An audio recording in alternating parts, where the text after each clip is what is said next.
Saúde, igreja, com a paz do Senhor. Amém. Hoje é o dia 20 de junho, nós vamos estudar a nossa lição de número 25. Moisés envia 12 homens a espiar a terra. A lição de hoje é importante pelo fato de nós vermos que há uma certa simetria na disposição do conteúdo do capítulo 11, do capítulo 13, os capítulos 13 e 14, com centro no capítulo 12. Capítulo 11, nós vimos os óculos da incredulidade, como eles fazem para poder reproduzir um passado que na realidade não existe. No capítulo de número 14 e o 15, aliás, o 13 e o 14 nós vamos estudar hoje, o 13 especialmente, né, mas o 13 e o 14 estão interligados, porque eles falam a respeito dos espias, né, desde a sua escolha até a missão que eles exercem e depois o relatório final. Então, eles também apresentam a questão dos óculos da fé e da incredulidade. No centro, capítulo 12, nós não vamos estudar enquanto lição de domingo, mas pretendo fazer uma abordagem desse capítulo à parte, num dos nossos cultos, talvez hoje, quem sabe, ou durante a semana. Ele fala a respeito dos óculos da inveja, que seria muito importante para que nós possamos entender quais os tipos de coisas que estavam acontecendo no coração desses israelitas e, ao mesmo tempo, nos instruir para os nossos dias. Porque esses elementos, tanto a incredulidade como a inveja, contrapostos à questão da fé, eles realmente precisam ser analisados porque eles têm muito a nos instruir. E esse capítulo 13, por exemplo, quando fala a respeito de Moisés enviando os espias à terra, começando a fazer a leitura do texto, nós vamos ter uma compreensão que, a parte de outro texto que fala sobre o mesmo assunto, pode nos levar a uma análise que vai prescindir daquilo que estava por trás desta ordenação dos espias. E aí, se nós lermos independentemente o capítulo 13, sem nos reportarmos ao capítulo 1 de Deuteronômio, nós vamos ter uma compreensão diferente do texto. Por quê? Porque nós estaremos analisando o texto do capítulo 13 como sendo um texto que produz um evento em linha e dentro de uma harmonia com a vontade diretiva de Deus. Mas se nós lermos o capítulo 1 de Deuteronômio, onde Moisés retoma esse episódio já no finalzinho da sua história, e ele retoma esse episódio e o relê, né, aos ouvidos do povo, mostrando detalhes que não temos aqui, nós vamos ver que tem um outro elemento por detrás desse envio dos espias à terra prometida. Daí, eu hoje gostaria de falar com vocês logo no início do nosso estudo, para podermos ter assim uma compreensão clara da motivação por trás desse envio, né, dos três elementos que nós podemos considerar como sendo importantes para que nós compreendamos as duas narrativas. E aí vamos ver como uma depende da outra, e a nossa visão do capítulo 13 vai ser totalmente modificada pela visão do capítulo 1. Porque no capítulo 1 de Deuteronômio, nós teremos a motivação por trás do envio dos espias. E no capítulo de número 13, nós temos simplesmente o momento em que Deus faz a intervenção e Moisés envia os espias. Então, é importante que a gente faça essa relação. E para nós fazermos essa relação entre o capítulo 1 de Deuteronômio e o capítulo 13 de Números, nós precisamos ver algo que eu já estou escrevendo até um pequeno artigo, né, que o título são 3 domínios de vivência humana. Como eu falo aqui de vivência humana, eu estou me referindo à vivência humana do povo da aliança. Tanto o povo da aliança no Antigo Testamento, como o povo da aliança no Novo Testamento. Ou seja, nós. 3 domínios de vivência humana resultantes de operação seguindo as vontades diretiva, aprovativa e permissiva de Deus. Esse texto aqui que eu estou escrevendo está baseado numa palavra que o pastor Sebastião Franco Correia deu num dos nossos, foi um dos nossos retiros de pastores. Então, ele falou uma frase que eu não esqueci: há coisas que Deus ordena, há coisas que Deus aprova e há coisas que Deus permite. Então, isso aí me inculcou bastante. Eu fui procurar elementos, já tenho desenvolvido aqui com vocês, né, em várias circunstâncias das nossas análises aqui dos textos, por exemplo, de Gênesis, Êxodo. Nós vimos coisas que Deus ordenou, coisas que Deus aprovou e coisas que Deus permitiu acontecer. E isso é muito instrutivo pelo fato de instruir também a nossa história presente, porque na nossa história presente nós podemos viver nos domínios da vontade diretiva de Deus, ou podemos viver no domínio da vontade aprovativa de Deus, ou no pior domínio, que é o domínio da vontade permissiva de Deus.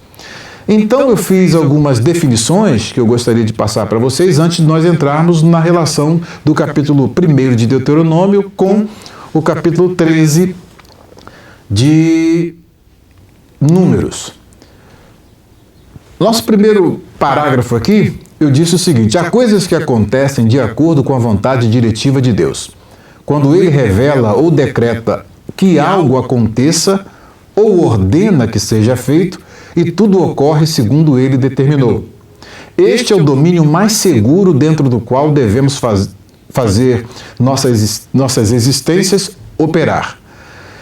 O que eu quero dizer com isso? Eu quero dizer com isso que, quando nós vivemos dentro do domínio da vontade diretiva de Deus, ou seja, fazemos aquelas coisas que estamos com plena e absoluta certeza de que Deus nos ordenou, então teremos como resultado disso que Deus assume as consequências daquilo que Ele ordenou. Um compromisso sério com aquilo que Deus manda traz consequências benéficas para nós. Por quê? Porque o Senhor assume as consequências, assume os resultados. Neste domínio, Ele revela sua vontade diretiva e nós cumprimos sua vontade, e a despeito de entendermos ou não o que Ele ordena. Então, muitas das vezes, Deus ordena coisas que nós não compreendemos a princípio, e elas parecem estapafúrdias, sem pé e sem cabeça. Mas quando nós nos submetemos à vontade diretiva de Deus, que é a vontade revelada dele para a nossa vida, e fazemos exatamente aquilo que ele mandou que nós façamos, ele assume as consequências. E isso é importante porque nós vamos ver, por exemplo, numa história como a de Abraão, que Deus dá uma ordem para ele, que é uma ordem sem pé e sem cabeça. Do ponto de vista lógico, humano, a lógica humana vai analisar esta ordem divina como sendo algo incompreensível. Deus, depois de tanto tempo, que eu estou na minha velhice, Sara estéril, Deus cura a esterilidade de Sara, e logo em seguida Sara concebe o menino. Esse menino agora cresce, é o menino que Deus diz que vai ser o meu herdeiro, e agora Deus manda que eu vá com esse menino a um monte para adorar a Deus, sacrificando o menino. Como encarar uma ordem como esta? Não é uma ordem sem pé e sem cabeça? Ou seja, Deus constrói e agora Ele vai destruir tudo que com tanta dificuldade foi construído? Mas a vontade diretiva de Deus é exatamente a vontade que nos coloca à prova da nossa obediência, da nossa submissão. E as consequências disso, Deus assume. Ora, quem está mandando fazer sabe o que está mandando fazer? Ele diz que Isaac vai ser o filho da promessa. Ele diz que Isaac é o herdeiro de Abraão, e não o outro herdeiro que estava totalmente fora da família da aliança, o Damasceno e tal.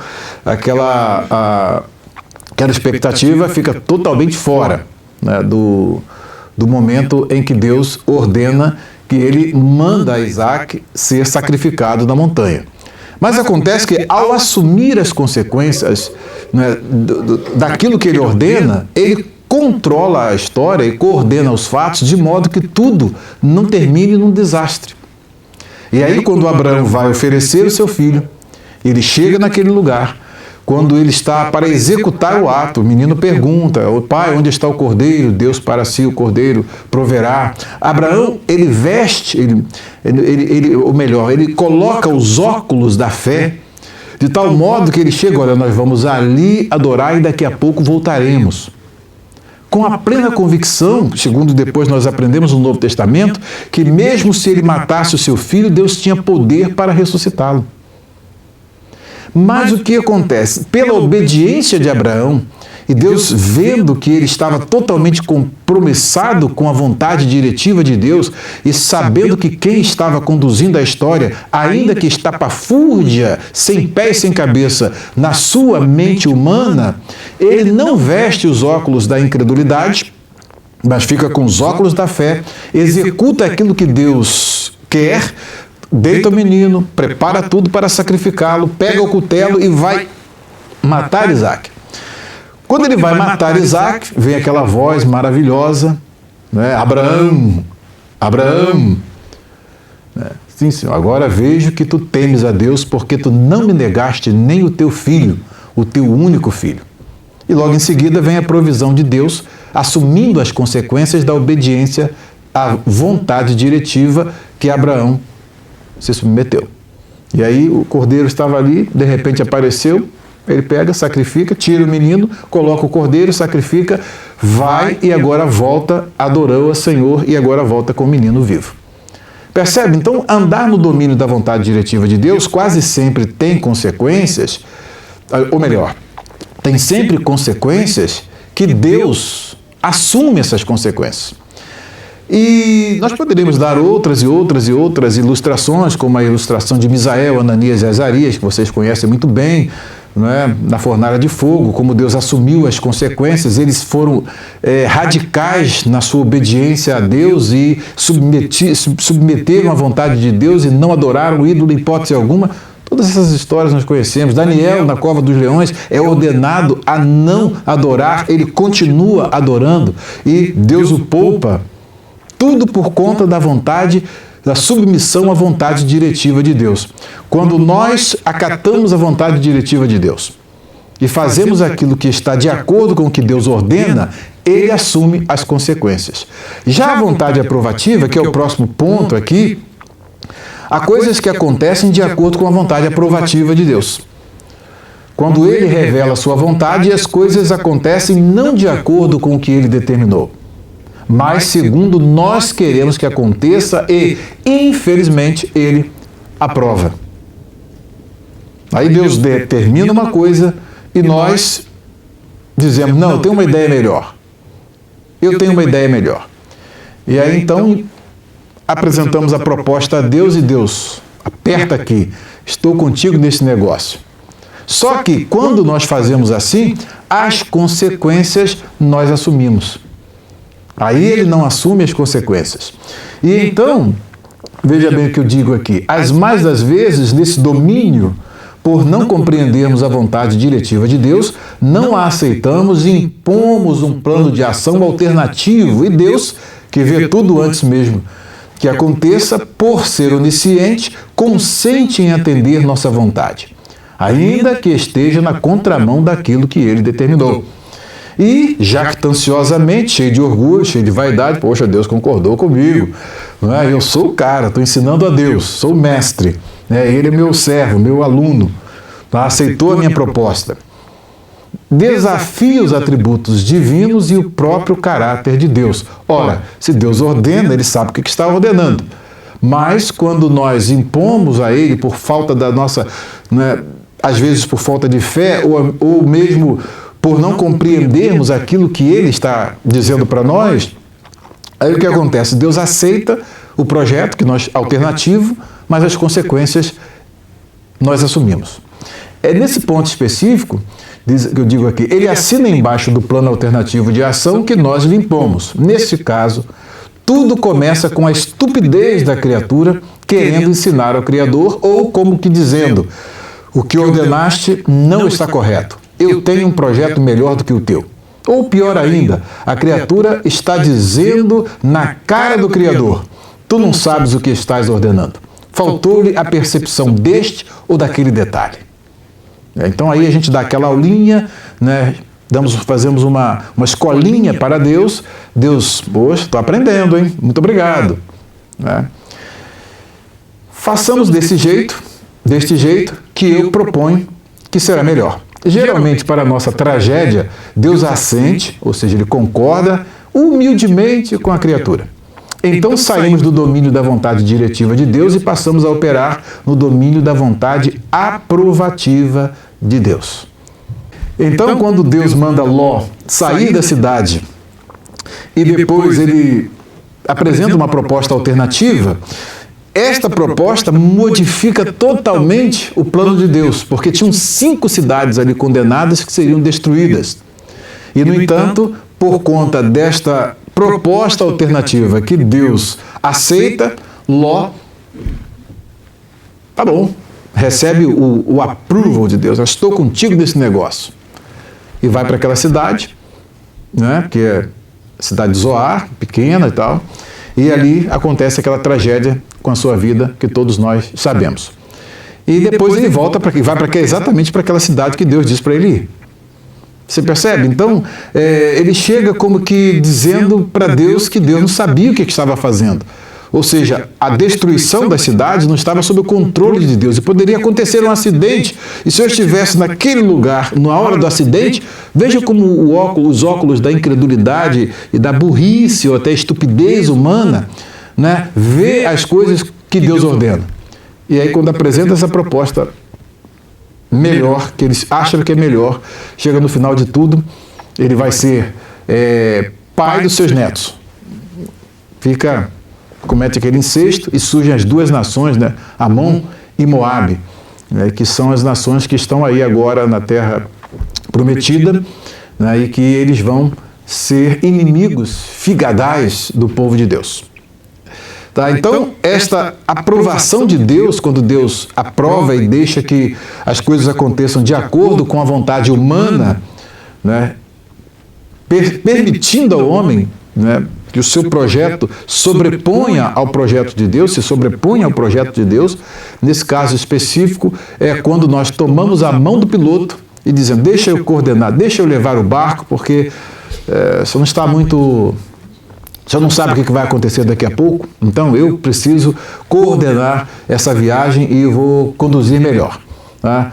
E aí tem algo que Deus não sabia, e é até um openteísmo adiantado, né? Vamos usar aí um anacronismo. Então, nesse caso específico, quando a gente opera nesse domínio da vontade aprovativa de Deus, daí para frente todas as consequências do que ocorre estão na nossa conta. Tá? E é exatamente um domínio perigoso, porque ele está na fronteira com outro que é pior do que esse, que é o domínio da vontade permissiva de Deus. Nesse domínio, tá? Nesse domínio da vontade aprovativa, nós estamos fazendo as coisas de acordo com a nossa vontade. Tá? Ainda que a gente tenha o aval de Deus, mas não é a vontade direta de Deus. Já no domínio da vontade permissiva, o que acontece? Por fim, há coisas que acontecem de acordo com a vontade permissiva de Deus. E aqui, quando se quer a manifestação da vontade diretiva de Deus, e tudo caminha de acordo com a vontade humana totalmente desassistida pela revelação da vontade divina. Neste domínio, tudo acontece como produto das decisões humanas, sem sequer se importar em querer saber qual seria a vontade de Deus. Uma vida vivida segundo a vontade permissiva de Deus está operando no domínio mais perigoso da existência humana, pois tudo ocorre segundo o homem acha que está certo e não se adequa a um padrão diretivo divino. As mais das vezes começa-se a operar com frequência no domínio da vontade permissiva, quando o homem entende que até mesmo a vontade aprovativa divina seria um obstáculo às suas pretensões. E aí seria um risco consultar a vontade diretiva de Deus, pois esta poderia frustrar definitivamente nossas intenções. Então, quando o indivíduo, quando o agente da aliança, ele age de acordo com a vontade permissiva de Deus, é porque ele, na realidade, ele não está querendo saber qual é a vontade de Deus. E se sabe, já a rejeitou há muito tempo. Daí ele sai do domínio da vontade aprovativa, da vontade diretiva, passa pelo domínio da vontade aprovativa, e aí ele cai nesse domínio. Para sair desse domínio, para voltar ao primeiro, é uma missão praticamente impossível. Bem, com base nisso, tem umas coisas que a gente pode dizer, né? Mas nesse momento específico é importante saber que tudo isso, né, é uma imposição de um auto-engano. A pessoa, a partir daí, para justificar andar nesse domínio, ela começa a buscar o auto-engano. Ela engana a si mesma para depois fazer com que esta realidade, que a sua construção intelectual assume como verdade, aí é a narrativa. Então isso vai passar a fazer o quê? Vai passar a ser para ele a verdade que ele vai tentar impor a outros. Esse é um dos domínios mais perigosos e infelizmente, todos nós estamos propensos, pela nossa dureza de coração, a viver num domínio desse, sem querer de fato saber o que Deus quer. Porque as coisas que Deus quer vão trazer implicações seríssimas para nós e muitas das vezes frustrar as nossas pretensões. E aí então a gente vai tentar se enganar, dizer que as coisas estão boas, dizendo que as coisas estão bem, né? E a gente vai fazer aquele produto, vão ser... Isso aí é uma análise, merece até uma análise psicanalítica, né? O auto-engano, né, que a pessoa acaba tentando se enganar para poder prosseguir nesse domínio da vontade permissiva. E dificilmente se vê alguém nessa condição de andar no domínio da vontade permissiva de Deus regressar para um momento em que ele foi orientado a viver na vontade diretiva de Deus. Por quê? Porque ele já constrói, a partir daí, dessa largada, né, que sai é um domínio que vai... A vontade diretiva está aqui, a vontade aprovativa está aqui, depois vem mais baixo, e o mais baixo deles, a vontade permissiva, e para ele subir novamente para a vontade diretiva, é praticamente algo impossível. Não é? E a gente tem exemplos disso, como o caso de Acabe. Acabe construiu lá o seu rancho de profetas falsos para poder afagar o seu ego, para poder dizer tudo aquilo que o rei queria. Então os 400 profetas que estavam ali sempre profetizavam bem tudo aquilo que ele queria, e aí ele adorava aquele sistema. Mas saber a vontade diretiva de Deus era algo que, embora ele soubesse onde estava, ele não queria, porque voltar atrás é muito difícil. E o que acontece naquele episódio é que aparece um homem que está preocupado com a vontade diretiva de Deus e entra no cenário como Josafá. Vocês lembram do episódio? Josafá logo pergunta, não tem aqui, esses profetas estão todos unânimes aqui, não é? Vai lembrar do Nelson Gonçalves, né? Toda unanimidade é burra. Então esses profetas estão todos falando a mesma coisa e não tem aqui alguém que a gente possa consultar a vontade do Senhor? Tem, né? É um tal de Micaías aí, mas eu vou dizer para você, ele nunca profetiza bem a meu respeito. Não pode, né? Não tem como. Jezabel está lá naquele palácio. A mulher traz toda a idolatria para lá. Então, para mexer naquilo ali, era algo complicadíssimo. E então, dá para chamar o Micaías? Vamos lá. Vamos lá chamar o Micaías vem, o profeta de Deus vem, mas já vem com uma intimação. Qual a intimação? Olha, os profetas lá estão todos dizendo que o rei vai subir a Ramote de Gileade e vai vencer a guerra. Então você diz exatamente o que eles estão dizendo. Eu falei, tá bom, né? Tá bom. Mas vive o Senhor que eu só vou dizer aquilo que o Senhor me mandar. Quando ele chega no cenário, ele vê todos os profetas dizendo para o Acabe, sobe a Ramote de Gileade que o Senhor te dará vitória.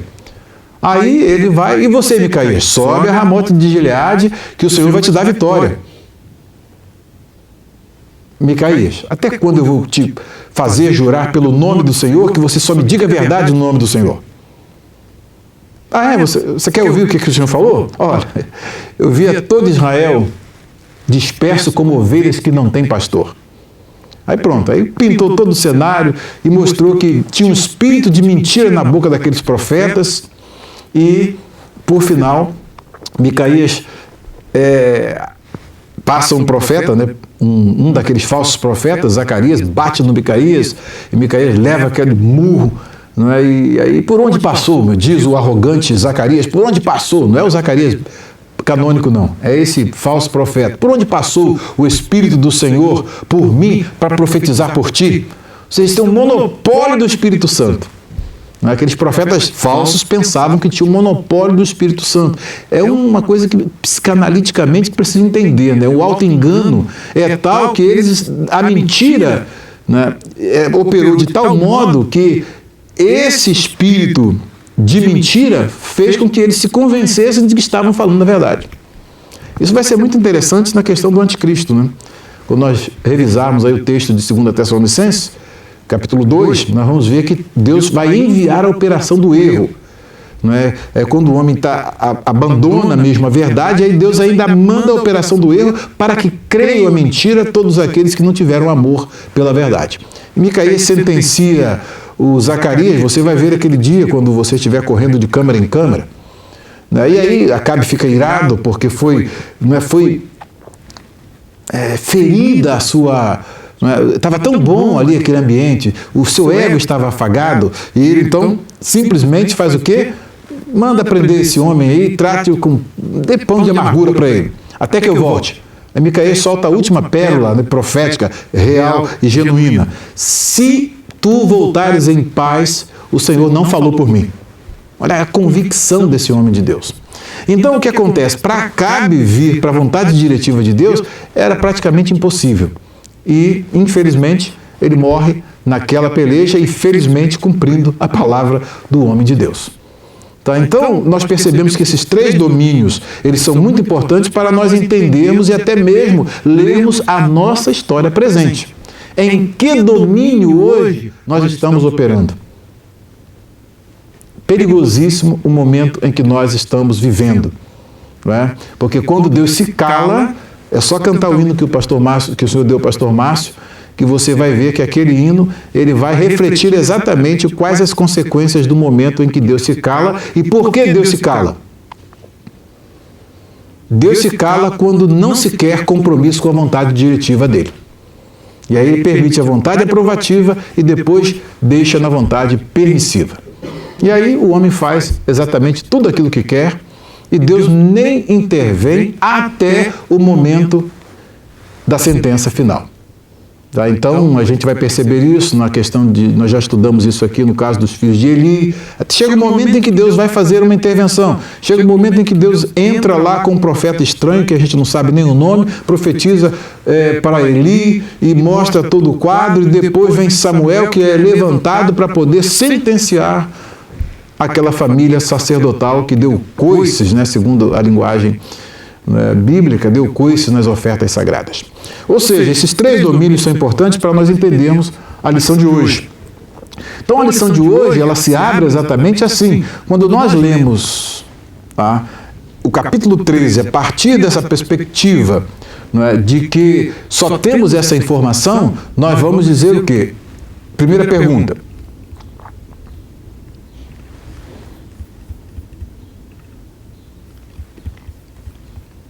A primeira pergunta: onde os filhos de Israel estavam acampados? Quantos homens Moisés enviou a espiar a terra de Canaã? E quantos foram enviados de cada tribo? Então nós temos aqui essa missão de reconhecimento. O que eram os espias? Os espias eram eles seriam os reconhecedores da terra. Tá? Então o que nós vamos perceber aqui? Quando você lê o texto, versículos 1 a 3, o que você vai perceber? Começa sempre aqui mostrando que temos uma nova seção, vai daber Yahvé ou Javé El Moshe Lemor. Então, e falou o Senhor, falou Yahvé ou falou Javé a Moisés dizendo. Então, é uma nova seção. Então, esta palavra vem da parte do Senhor, dando a eles a ordem: envie alguns homens em missão de reconhecimento à terra de Canaã, terra que dou aos israelitas. Envie um líder de cada tribo dos seus antepassados. Daí o que você observa bem? Aqui você tem uma ordem direta de Deus. Mas se você perceber o capítulo de número 1 de Deuteronômio, quando nós lemos aqui Deuteronômio, capítulo 1, tá? Quando Moisés faz uma reanálise aqui, então quando começa aqui a expedição de reconhecimento, ele dá detalhes que não temos no capítulo 13 de Números. Daí, vejam bem como a nossa perspectiva muda. Ali no capítulo 13, o que nós percebemos? Nós temos aqui vontade diretiva ou aprovativa de Deus? Diretiva. Né? Falou o Senhor a Moisés: envie alguns homens em missão de reconhecimento à terra de Canaã, terra que dou aos israelitas. Então, nós temos a vontade diretiva de Deus. Mas será que é? Vamos lá atrás. Aí, olha o que nós vemos em Deuteronômio sobre a expedição. São detalhes que Moisés dá depois, quando ele recapitula a história, e ele apresenta elementos que na narrativa do capítulo 13 não estão presentes. E aí você vai ver, depois, conforme o Senhor nosso Deus nos tinha ordenado, partimos de Horebe e fomos para a serra dos amorreus, passando por todo aquele imenso e terrível deserto que vocês viram. E assim chegamos a Cádiz Barneia. Aí vem aqui: então eu lhes disse, vocês chegaram à serra dos amorreus, a qual o Senhor nosso Deus nos dá. Aí é o ponto. Vejam, o Senhor, o seu Deus, põe diante de vocês essa terra. A palavra de Moisés para eles é uma palavra de fé na promessa de Deus. É uma palavra de fé na promessa de Deus. Ele está confiante na promessa de Deus. Agora é o momento da conquista. Observa bem que a viagem acabou. Toda aquela aflição por carne, rapidinho passou. Já chegaram à terra prometida. Eles já estão na fronteira da terra prometida. Mas o que acontece nesse episódio? Nós vamos ver que um grupo vai vestir os óculos, vai colocar os óculos da fé, e o outro grupo vai colocar os óculos da incredulidade. Vão olhar para o mesmo evento, para as mesmas circunstâncias, para os mesmos fatos, e vão ter visões diferentes. Vão ter visões diferentes. A fé vai revestir aquele quadro como sendo um quadro de vitória. A incredulidade vai revestir aqueles fatos que eles veem, todos são unânimes na sua conclusão do relatório, que realmente a terra é boa, mas qual a interpretação que eles vão dar aos fatos? A incredulidade, os óculos da incredulidade, farão com que eles vejam uma situação de derrota, ainda que eles já vão para a guerra com a garantia da vitória dada pelo nosso Deus. E é exatamente o modo como nós vemos o mesmo evento, as circunstâncias que nos desafiam. Se nós as vemos pelos óculos da fé, nós vamos tirar uma conclusão e vamos tomar decisões baseadas nessas conclusões derivadas dos óculos que estamos vestindo, dos óculos que estamos usando, ou os óculos da fé ou os óculos da incredulidade. Esses são os dois eixos que vocês vão precisar estar bem atentos para saber que decisões vão ser tomadas e, como disse o Ian Duggan, né, quase sempre aqueles que colocam os óculos da incredulidade arrancam a vitória, tá? Arrancam a derrota das mandíbulas da vitória.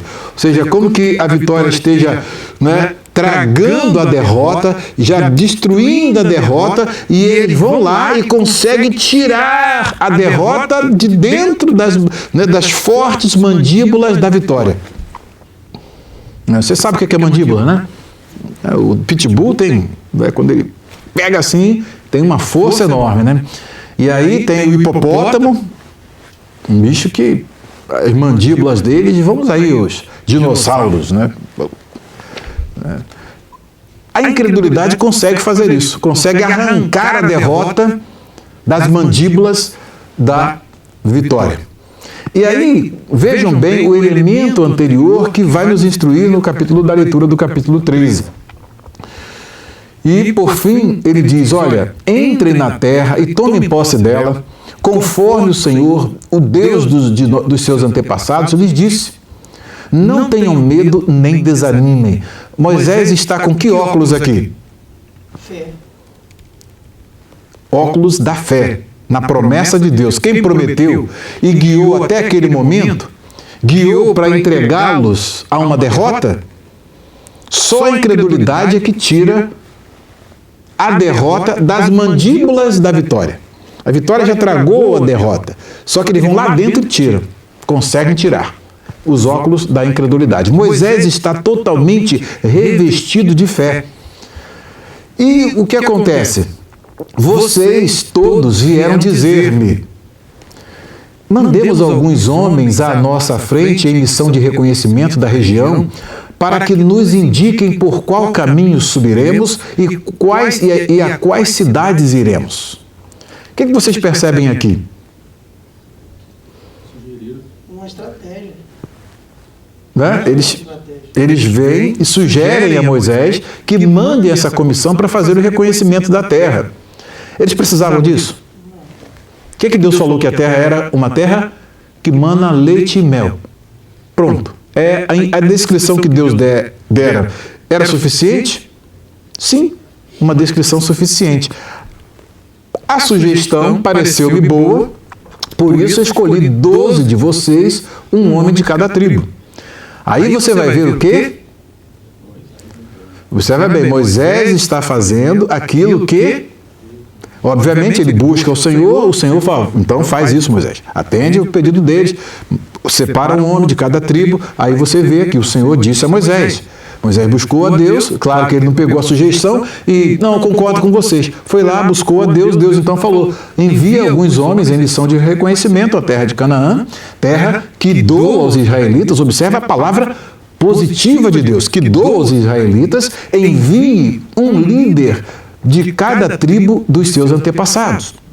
Tá? E aí vem toda esta... Aí, assim Moisés os enviou do deserto de Parã, conforme a ordem do Senhor. Vontade diretiva ou aprovativa? Aprovativa. Com essa informação aqui, vocês percebem que a gente já vai ter uma leitura diferente. E os resultados? Péssimos. Catastróficos. Toda a catástrofe surge exatamente por conta de que, se eles já partem para a luta conforme Deus fosse ordenando, e conforme Moisés está dizendo, vamos, tomem a terra. Como é que nós vamos tomar a terra? Não tem nem que perguntar. A fé faz como Abraão. Sacrifica o teu filho. Não tem o que conversar. Aceita a vontade diretiva de Deus e faça a consequência com Deus. Não pode dobrar diante de uma imagem de escultura. Acabou, não vou dobrar e ponto final. Deus pode me livrar ou não, mas que eu vou idolatrar, vou ser um idólatra? Não, não vou ser. Foi a decisão daqueles 3 moços. Uma decisão conforme a vontade de Deus, as consequências. Deus, vai lá naquela fornalha, aplaca a força do fogo e guarda os meus servos que creram e confiaram na minha palavra. Óculos da fé. Os óculos da incredulidade faz o quê? Um monte de judeus com o joelho dobrado lá diante daquela imagem de escultura. Se todo mundo dobrou, menos eles, todos os judeus que foram para lá estavam com os joelhos dobrados diante daquela imagem de escultura. Vocês percebem bem? Aqui nós percebemos o quê? Que entra a vontade aprovativa de Deus. E aí, as consequências, um homem assume. O povo da aliança assume. E diz, a sugestão pareceu-me boa, por isso escolhi 12 de vocês, um homem de cada tribo. Eles subiram a região montanhosa, chegaram ao vale de Escol e o exploraram, trouxeram alguns frutos da região, com o seguinte relato, esta terra que o Senhor, o nosso Deus, nos dá é boa. Deus já não tinha falado que era boa? Que manava leite e mel? Precisava de um segundo relatório?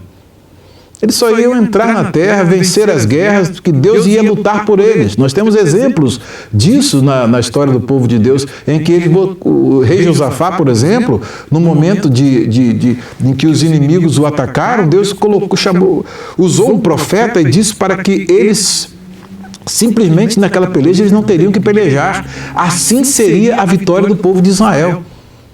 Os anjos de Deus iriam pelejar pelo povo, eles iam só pegar os despojos. Por quê? Porque eles já estavam garantidos. Deus empenhou a sua soberania naquele evento. Porém, o que pode mudar isso? É quando se apresenta um plano alternativo e Deus então aprova esse plano. Ok, vamos lá, manda os 12 espias. E aí, é exatamente a lição de hoje, você já começa a ter uma nova perspectiva. E o que eu quero que vocês fiquem bem fixos é os óculos da fé. Quem está usando os óculos da fé e quem está usando os óculos da incredulidade e quais os resultados de usar os óculos da fé e os óculos da incredulidade. Isso serve para nós hoje. Nos nossos desafios hoje, nós podemos também tomar decisões baseadas nos óculos da incredulidade ou nos óculos da fé. E essas decisões, elas vão trazer consequências. Se nós fazemos de acordo com a vontade do nosso Deus e com a fé de que Ele é um Deus soberano e que está conduzindo a nossa história, e nós sabemos que Ele não deixará a nossa história entrar por um bueiro escuro, por um destino desconhecido, mas Ele está no controle de tudo, controlando cada evento. A nossa vida está escondida com Cristo em Deus. E então, se nós olharmos para os desafios que nós temos diante de nós, com os óculos da fé, nós vamos tomar decisões que vão trazer consequências positivas.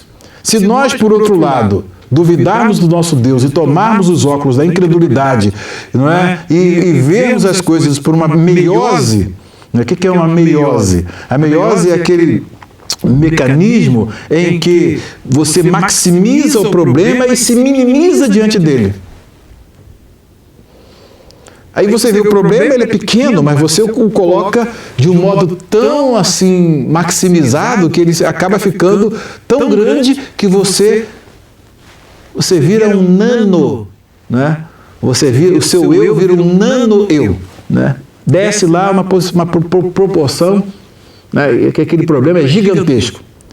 Quando você olha pelos óculos da fé, o que acontece? É o contrário, o seu problema pode ser grande de fato, mas pelos óculos da fé, você coloca o seu Deus na situação, chama Deus para a sua equação, e aí o que acontece? Quando você chama Deus para a sua equação, aquele problema se minimiza diante da grandeza desse Deus que entra para poder assumir a sua fé, assumir você no momento da maior dificuldade. Aí o problema fica pequeno porque o seu Deus é grande. Alguém até disse uma frase interessante, né? Não diga para o problema, né? Não diga para... Deixa eu ver se eu lembro a frase. Não sei se vocês lembram.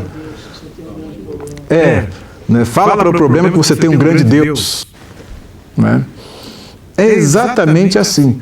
Então, isso tudo para nós, no final de fazermos as nossas aplicações, e vocês já estão aí olhando, né, como os dias atuais também nos trazem desafios, tem trazido desafios para nós, e o modo como nós encaramos os desafios podem ser modo da incredulidade, que geralmente a incredulidade se associa ao medo, né, estão sempre juntos.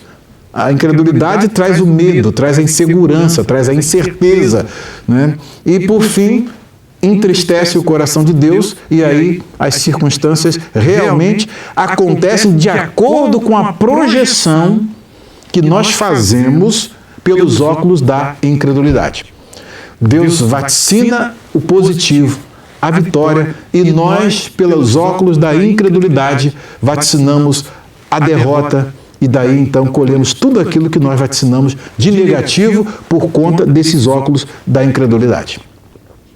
O que devemos fazer, então? Sempre estar com os óculos da fé. Em qualquer circunstância, por pior que ela seja, saibamos que o nosso Deus está no controle de tudo. E Ele estando no controle de tudo, Ele tem um projeto para a nossa vida. Então, ela não vai jamais terminar em desastre.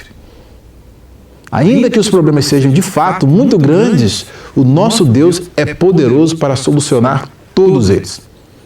Tá? É exatamente o que nós vamos aprender nessa lição. Daí nós vemos que o eixo aqui de operação do capítulo 3 é o eixo da vontade aprovativa de Deus, que vai trazer as consequências. Vamos lá, a segunda pergunta.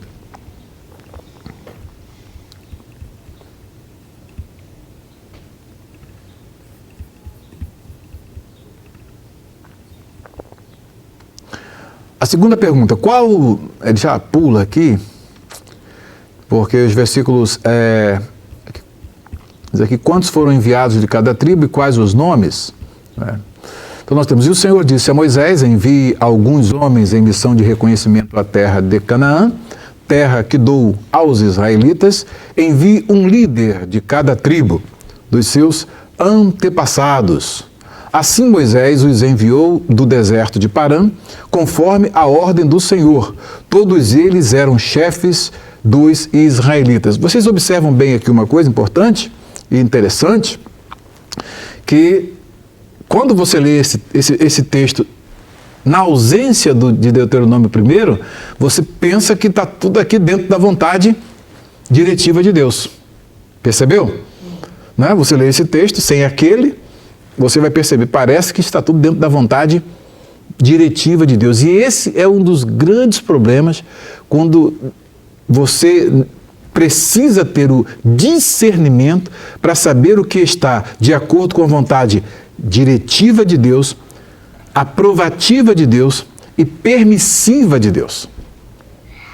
Se não tiver esse discernimento, aí acontecem coisas que são trágicas na consequência. Sim? Quando a gente lê o texto, ele parece um pouco contraditório. Você vê ele falando assim, falou o Senhor Moisés dizendo. E quando você pega esse texto... De Deuteronômio? A impressão que eu tenho... O texto separado de Números 13. Sim, sim.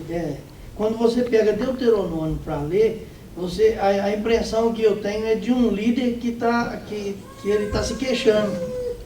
De um líder que está expondo o que vocês fizeram comigo. Eu errei porque vocês fizeram isso comigo. E na realidade é exatamente isso. Por quê? Porque Deuteronômio já é um livro que Moisés, você vê, já é o final, ele já está depois dos 40 anos.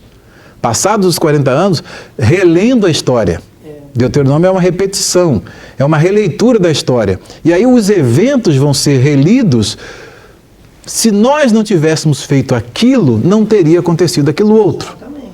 Exatamente. E fica ali, eu penso que a lição, a fundamental dessa lição para nós, eu errei aqui e eu estou deixando isso aqui para vocês não errar. Exatamente. Porque foi um erro. A posição dele foi errada. Ele, como um líder, ele tinha mas a proposta parecia boa. Excelente. Diminuiria o esforço, porque a gente acha um caminho mais fácil para ir. Nós vamos montar uma estratégia de guerra 100% vitoriosa. Mas o Senhor não ficou alegre com isso. Por quê? Tirou Deus da equação. O homem quer fazer. Tira Deus da equação, eles não se preocuparam, não. Nós vamos montar a estratégia de guerra. E o Senhor não mandou fazer isso. Então, quando tira Deus da equação, a situação acaba sendo essa tragédia, esse desastre. O filósofo Hegel disse algo muito interessante. O que nós aprendemos na história, com a história, é que nada aprendemos com a história. Essa é uma frase paradoxal. Ou seja, ainda que nós tenhamos histórias de tragédias, nós continuamos repetindo as tragédias. O que nós aprendemos com a história é que nada aprendemos com a história. Isso é lamentável. É lamentável, mas, infelizmente, quantas coisas que já estão escritas aqui, ou seja, que nós devemos sempre andar no eixo da vontade diretiva de Deus. E nós tentamos impor a nossa vontade a Deus. Nós queremos que Deus faça tudo de acordo com o que eu quero.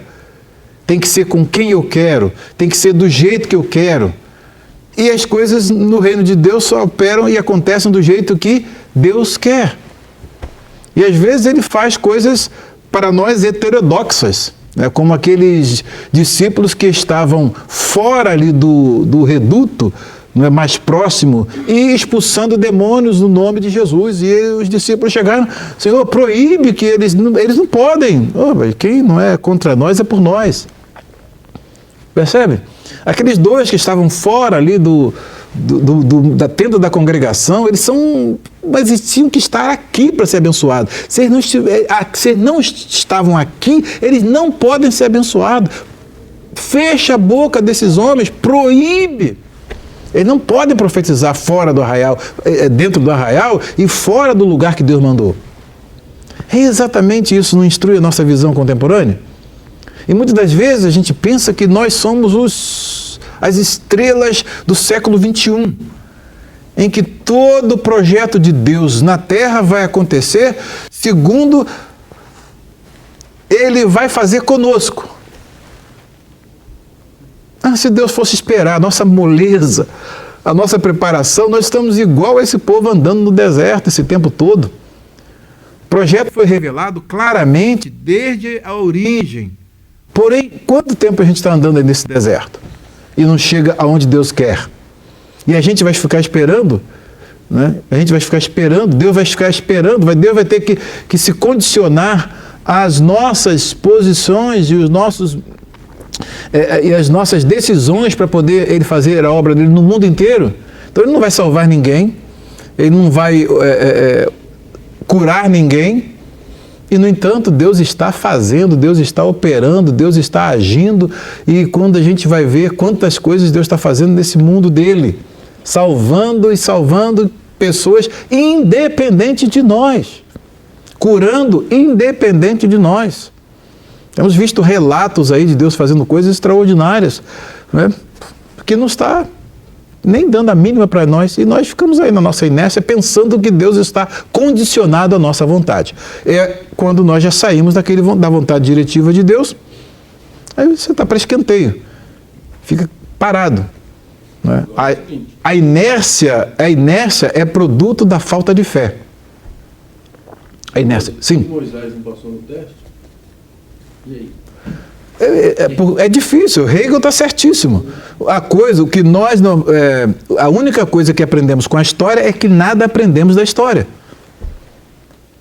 Repetimos os mesmos erros do passado. Então, quando ele vai fazer uma releitura de tudo, é o poema que eu escrevi no meu livro Pastor. O título é Poderia Ter Sido Diferente.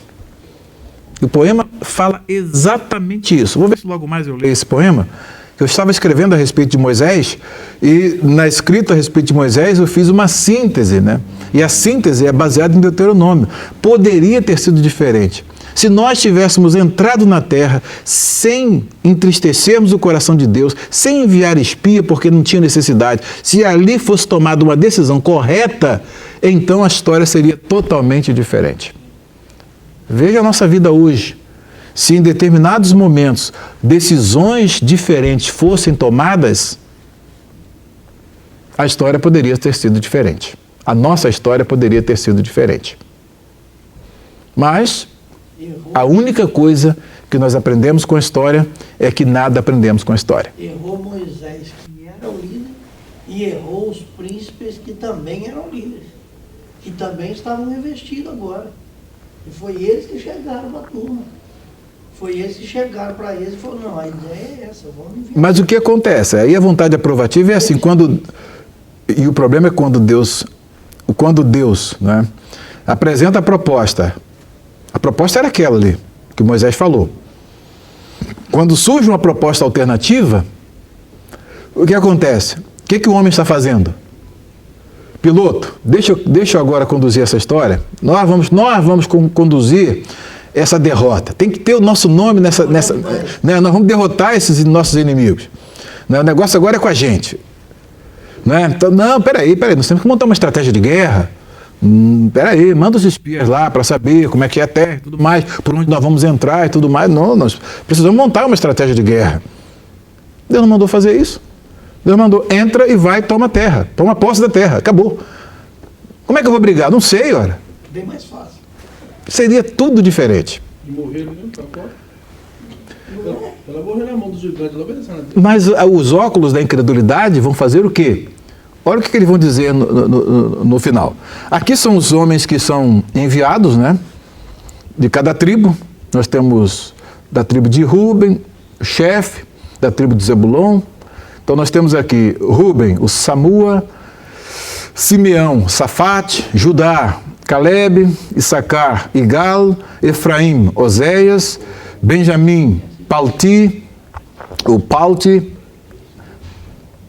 Zebulon, Gadiel, de Manassés, o Gade, de Dan, Amiel, o de Azer, o Setur, Naftali, o Nabi, e de Gade, o Jeuel. Então esses são aqueles que vão ser enviados para poder fazer o reconhecimento da terra e trazer o relatório. A segunda pergunta: quais os homens que Moisés, quando os enviou a espiar a terra, ele mudou o seu nome? E o que eles teriam que observar no povo e em suas moradias? Daí os versículos 16 ao 19. Vocês já estão percebendo como é que essa lição, para nós, ela é muito importante para os nossos dias? São esses os nomes dos homens que Moisés enviou em missão de reconhecimento do território. A Oséias, filho de Num, aqui é importante que Roshea, o Roshea significa salvação, né? Filho de Num, Moisés deu o nome de Josué, Yehoshua, né? Então Yehoshua, Yahvé salva, é salvação. Então ele muda, né? É interessante que de salvação ele coloca se transforma num teônimo, um nome de Deus embute no nome de Roshea. Aí fica Yehoshua, que é Yahvé é salvação. Ou seja, nessa mudança de nome, nós temos dois elementos importantes que vocês precisam observar. Quais são? Primeiro que salvação pode ser aquele tipo pode envolver, né, uma espécie de otimismo apenas, né, sem origem, como apresentam aí nas propostas televisivas e cinematográficas, né, de simplesmente um modo de agir otimisticamente. Agora, quando ele muda para Yehoshua, né, para Yahvé é salvação, ele coloca a fonte da salvação. A fonte da salvação do seu povo não é a sua determinação, não é a sua estratégia, não é o modo como nós programamos e planejamos para poder as coisas darem certas. Mas Yehoshua está indicando que a fonte dessa salvação, que apenas Roshea, né, indicava, é Yahvé. Então, esse líder, ele recebe o nome, a etimologia etiológica que aparece aqui, ela é significativa porque está fazendo com que o povo não apenas creia que haja uma salvação, mas que essa salvação vem do Senhor. E esse momento em que é registrado aqui, né, já é praticamente um oráculo profético. Quem vai dar a vitória ao seu povo? Yahvé, o Senhor é que vai ser a salvação do seu povo. O Senhor salva. Tá? E aí, eu quis mostrar essa mudança aqui, né, que acontece.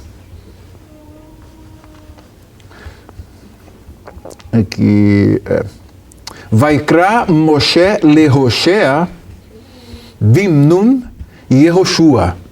Então, e chamou Moisés a Oséias de Josué, né? E, inclusive, Yehoshua, conforme vocês sabem,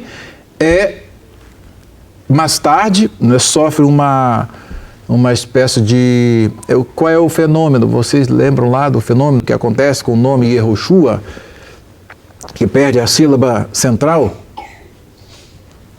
a sílaba do meio, e fica Yeshua depois, há essa alteração? Vocês não lembram da minha palestra Vocês vão assistir a palestra de novo para poder saber. Qual é o nome desse fenômeno em que há uma quebra da sílaba? Né? Cai uma sílaba, então de Yehoshua fica Yeshua. Né? Então é o mesmo nome do Salvador no Novo Testamento. Jesus se chama Yehoshua ou Yeshua. E o nome de Josué, no próprio Antigo Testamento, depois ele vai passar a ser chamado de Yeshua. Há uma queda aí da sílaba medial. Isso é importante, porque quando o anjo anuncia para o sentido do nome, e chamarás o seu nome Jesus, né? Yehoshua ou Yeshua, porque ele salvará o seu povo dos pecados deles.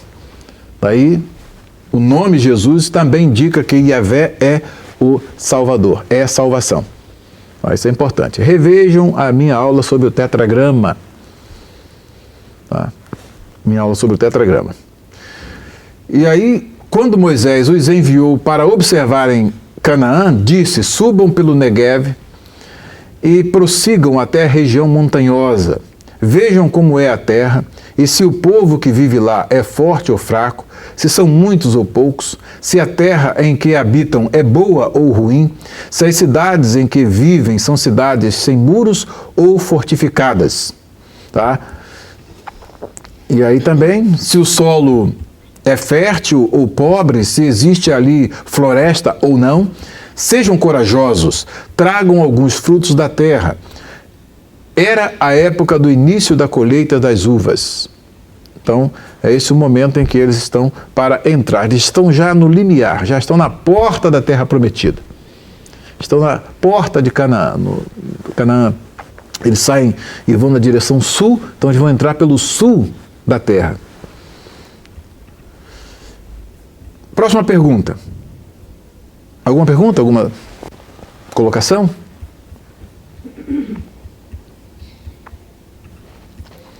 Próxima pergunta. Qual a informação que Moisés queria que os homens lhe trouxessem acerca da terra, se era boa, se era ruim, o que eles deveriam trazer como prova?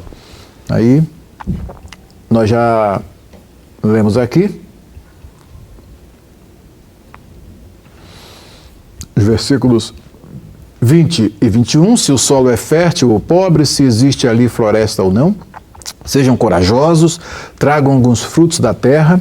Era a época do início da colheita das uvas e eles subiram e observaram a terra desde o deserto de Zim até Reob, na direção de Lebo-Hamat. Então aqui nós vamos ver que eles entram na terra e fazem toda uma pesquisa em toda a terra. Inclusive essa comissão de 12 passou como que imperceptível aos olhos dos moradores da terra. Que detalhe interessante, não é? Eles foram fazer esta busca, esse levantamento, e passaram como que invisíveis. Foram, voltaram, ninguém perturbou, não pediram passaporte, né? Se você tem aqui visto para entrar na nossa terra. Eles entraram lá, fizeram toda a busca, toda a descrição topográfica e depois pegaram os frutos e saíram carregando e ninguém falou absolutamente nada com eles. Já não tem um milagre aí? Não é? Como é que eles vão passar assim imperceptíveis? Assim seria a derrota dos inimigos. Eles compraram ou pegaram? Hein? Eles compraram ou pegaram? Dessa hora aí devia estar disponível, né? Então, provavelmente, claro que eles pegaram.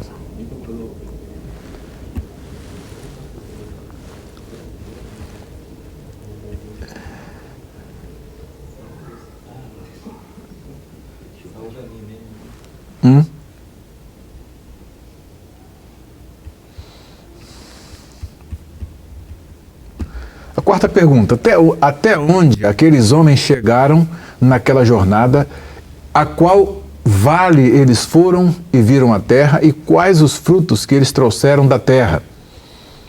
Então aqui é algo muito interessante. Subiram do Negueb e chegaram a Hebrom. Olha aqui os versículos 22 a 24. Subiram do Negueb e chegaram a Hebrom, onde viviam Aimã, Sesai e Talmai, descendente de Enac. Aqueles eram os filhos de Enac, né, e Elidei Haanak, aqui, Haanak, eles eram os filhos de Anak. Hebron havia sido construída 7 anos antes de Zoan, no Egito. Então é uma cidade bem antiga, porque as cidades egípcias eram antigas, e ela 7 anos antes da cidade de Zoan, no Egito, então eram cidades antigas. Quando chegaram ao vale de Escol, e Escol quer dizer o quê? Hein? O que significa? O que ela falou? Cerveja?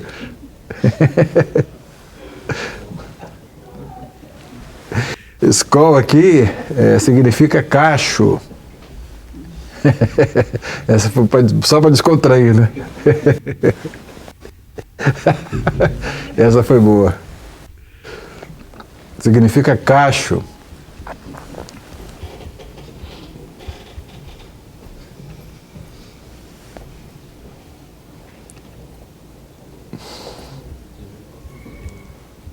Escol. Quando chegaram ao vale de Escol, cortaram um ramo do qual pendia um único cacho de uvas. 2 deles carregaram o cacho pendurado numa vara. Colheram também romãs e figos. Aquele lugar foi chamado de Vale de Escol por causa do cacho de uvas que os israelitas cortaram ali. Então esse nome Escol quer dizer cacho, né? A palavra aqui no hebraico, Escol, né? Escol, então cacho. Daí então eles chamaram aquele vale de Escol. Colheram também romãs e figos. Aquele lugar foi chamado de Vale de Escol por causa do cacho de uvas que os israelitas cortaram ali. Daí, vejam bem, aí o Luciano, coisa que você gosta, hein? Romã. Aí, ó. A partir de Deus não santo é médio, hein? Tá aí, ó. Falando nisso, já minha garrafinha lá, ó, já esvaziou. Tem que comprar a próxima. 100% romã. Muito bom aí. Não posso nem falar nisso aí, que você já está à vontade de... Já está sentindo o cheiro, o sabor. Então aí nós temos os romãs e os figos aí. Usamos as duas figuras aí. Você observa bem que eles tinham tudo para ser felizes. O que atrapalhou foi a incredulidade. Não se fixar nas promessas de Deus. Muitas das vezes é a nossa própria história, né? A gente tem tudo para ser feliz, mas não cremos como deveríamos nas promessas de Deus, e muitas das vezes acontece de nós ficarmos no limbo e perdermos muitas bênçãos por conta da incredulidade. Porém, vamos aprender com a história o que a história tem a nos ensinar? Né? Vamos aprender com a história o que a história tem a nos ensinar. Se a incredulidade leva a essas situações catastróficas, porque elas desafiam as promessas de Deus, desafiam o caráter de Deus, colocam em xeque se Deus pode fazer aquilo que prometeu, e isso entristece o coração de Deus, e aí vem aquilo que a gente chama de veredito divino sobre a incredulidade. E as consequências são catastróficas. De uma forma ou de outra, os que aderem ao uso, né, dos óculos da fé têm um veredito positivo. E os que aderem ao uso dos óculos da incredulidade têm um veredito negativo, que geralmente Deus, por uma questão de ironia, faz com que todo o pessimismo deles, todos os vaticínios negativos aconteçam exatamente do jeito que eles falaram. Bem, eu falei que vai acontecer assim, mas já que você está acreditando que não vai acontecer e vai acontecer essas tragédias, tudo bem, aí também Deus assina embaixo. E fica como uma sentença, como um veredito por conta da incredulidade. Ela traz as suas consequências.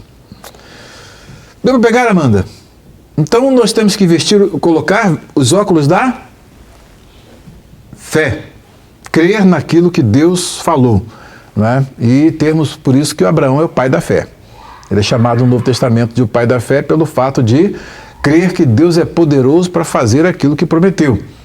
E nós também temos que crer que Deus é poderoso para fazer aquilo que prometeu, e graças a Deus temos crido que Deus é poderoso para fazer aquilo que prometeu. Porque o desafio que nós tivemos para poder hoje nós estarmos na situação em que estamos, foi tudo por conta de vestirmos, de colocarmos os óculos da fé. Nós vimos, como na descrição que foi feita, né, naquele vídeo que eu dei na introdução da aula passada, né, nós viu o nada onde nós começamos? Lembrou lá, pastor Vanilson, aquele vídeo, onde nós começamos? Começamos do nada, e onde hoje nós já estamos? Quantos desafios foram colocados diante de nós, e nós vencemos os desafios, mas vencemos por quê? O que o Senhor disse para nós? Ungido, muitos têm visto que eu tenho te ajudado. Né? Os desafios chegaram. E o Senhor falou assim, ou melhor, o que ele disse? Tenho te carregado no colo. Aí é que entra um ponto importantíssimo. Que os desafios surgem se você vai para essa guerra, lutar contra esses adversários e vencer esses obstáculos, a sua força pode ser pequena. Mas e se você está no colo do Todo-Poderoso? Acabou o problema. Quem é que vai vencer? Lembra da experiência do Lemuel, né? Ele não aguentava nem pegar a espada do anjo que o Senhor enviou para poder dar a vitória a ele.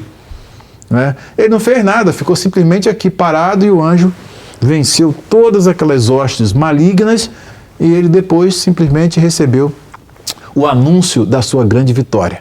Numa guerra que ele não teve que lutar, mas Deus o tornou vitorioso. É exatamente o que tem acontecido conosco. Quando surgem os desafios, para onde nós temos que correr? Para o colo do nosso Deus Todo-Poderoso. Que aí ele assume os desafios, nós invocamos a ele não como queixa, mas como um lamento às vezes, né? E falamos, Senhor, assume a nossa briga aí, né? Luta a nossa peleja aí, luta a nossa guerra. E aí ele vem e age e nos dá a vitória, porque quem é que vai vencer o Todo-Poderoso? Não tem condição. Tá? Então todo problema se nihiliza, vamos usar o termo sartriano, né? Nihiliza, é reduzido a nada quando nós deixamos Deus resolver. Agora é importante abrir mão de nós mesmos. De nós mesmos. É aquela história, se eu tiver de morrer, eu vou morrer mesmo. Vou morrer mesmo. Não vai ter jeito, você tem que acreditar. Se você me matar, estou disposto a morrer. Vocês lembram? O Senhor vai dar essa vitória que a gente quer. Uhum. Se o plano dele for te sacrificar, igual o Abraão. João Batista. Se quisesse matar, ia matar mesmo. Daí. Exatamente.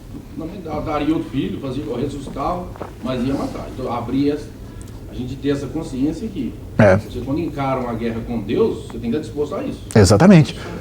O que eu posso lembrar a vocês daquele meu episódio na Rio Magé. Eu tinha duas opções. Me afrouxava, parava o carro e entregava para os bandidos, ou fazia o que Deus mandou fazer. Clama pelo meu sangue. Mas para você clamar pelo sangue no momento em que uma arma está apontada para a tua cabeça, você tem que estar disposto a morrer e crer que o Deus é poderoso para te dar a vitória. E se ele não der a vitória, era o momento de você partir. Quando a gente chega nesse ponto, a gente pode ter medo da morte, não. Não pode ter medo da morte, não. Mas o que acontece? A incredulidade, aí pode às vezes acontecer exatamente isso. A incredulidade faz com que a pessoa afrouxe, tira Deus da equação, pode até entregar o veículo e ainda morrer. Aconteceu na semana seguinte lá na Rio Magé. Naquele mesmo local. Uma família, acho que era um vereador. É o caso deles. Não entrar na terra para pedir comida, o que aconteceu? Morreram. Mas esse episódio que aconteceu com o senhor foi um episódio que não estava nada programado. Não estava programado. O senhor foi pego, exatamente, revestido, Deus te deu graça. Mas eu tinha uma promessa. Não, sim, o que eu quero dizer é o seguinte, nem sempre a fé e a paciência ela consegue caminhar junto. Foi o que aconteceu com eles. Eles não tiveram paciência, eles queriam um caminho mais perto. Vai que Deus confunde nós de novo e nós vamos dar mais uma volta. Não, a questão ali, eles já estavam dentro da Terra Prometida, praticamente. A questão agora era só dominar a Terra Prometida, era só entrar, mais nada. Ele já estava, agora é só entrar. Eu falei, Não vamos. precisavam de estratégia. Nada, não precisavam de nada. Deus mandou entrar, vão entrando. Quero saber nem como é que nós estamos aqui, o que estão invadindo aqui? Eu preciso sair. Eu saio, morre. Percebe? O que Deus vai fazer? Como é que vai fazer? Isso não é problema meu, é Ele que vai fazer. Ora. Ele mandou entrar, eu estou entrando, essa terra é nossa. Acabou. Aqui, ó, estou com um certificado de propriedade aqui, assinado pelo Altíssimo. Pronto. A terra é minha. Deus, nossos pais, por promessa, nos fez caminhar do Egito até aqui. E agora nós estamos aqui para assumir a nossa propriedade. Acabou. Teriam que entrar, a fé seria isso. Entendeu? O que acontece é que quando nós estamos numa situação em que você precisa de fé para poder colocar a promessa de Deus em funcionamento. A promessa de Deus só é abraçada e recebida através da fé. A incredulidade não abraça a promessa de Deus. Se naquele momento específico eu afrouxo, temo a arma apontada para mim, paro o carro e entrego, eu desonro a Deus e poderia estar sujeito a morrer também. De uma forma ou de outra. Percebe? Então o que acontece? Nós precisamos, o que nós fizemos ali? Usamos a fé. Deus falou para não entregar os nossos pertences a marginais. Isso aí não é para qualquer um não, né? Quem está nos ouvindo, por favor, não faça isso não, hein? Porque se você não tem a garantia que nós temos, não faça isso. Por favor, entrega mesmo. Mas Deus falou para nós que nós não tínhamos que entregar o nosso pertence a marginal. E eu fiz o quê? Há poder no sangue de Jesus. Há poder no sangue de Jesus. Atiraram todos dois projéteis lá, os projéteis atiraram das duas armas e nada aconteceu, mas depois Deus explicou para nós o que estava ali. O que é que Deus falou que estava ali? Os anjos dele. Ah, ungidos, se vós soubesses quantos anjos estavam ali vos guardando. Ou seja, Deus já estava ali, os anjos já estavam ali, e se eu não aciono a fé, se eu não ajo com fé na promessa de Deus, e afrouxo, já pensou que decepção dos anjos? Não é? Todo mundo ia entregar. Eles já estavam ali, ainda ia ter que chamar a gente para buscar a gente se saíssemos vivos. Ou seja, nós temos que abrir mão de nós mesmos e crer no nosso Deus. As consequências são com Ele. Se você crê na vontade diretiva de Deus, você tem de fazer o quê? Se entregar à vontade de Deus, seja ela qual for. Se Ele atender a oração, estava no plano dele atender. Se Ele não atender a oração, estava no plano dele não atender, mas a nossa fé não pode titubear. Nós temos que crer independentemente de tudo, sabendo que o Senhor está no controle de toda e qualquer circunstância e situação da nossa vida. Se fizermos assim, a vitória sempre será nossa, Deus atendendo ou não a nossa petição, a nossa oração. Mas geralmente, quem crê em Deus, Deus sempre honra a sua fé. Mas pode ser também que você precisa honrar a Deus pela sua fé. Aí você vai para a galeria dos heróis da fé. Ou aquela grande galeria em que Deus honrou a fé deles, ou aquela galeria que honrou a Deus por conta da sua fé. É maior do que a outra. Muito grande. Pegou bem? Deu para pegar bem? Então vamos à próxima pergunta. Quantos dias aqueles homens permaneceram naquela viagem até chegar onde estava Moisés, e o que Josué e Caleb disseram acerca da terra? Daí vem o relatório. O relatório da expedição. Vamos lá. Versículos 25 e 26.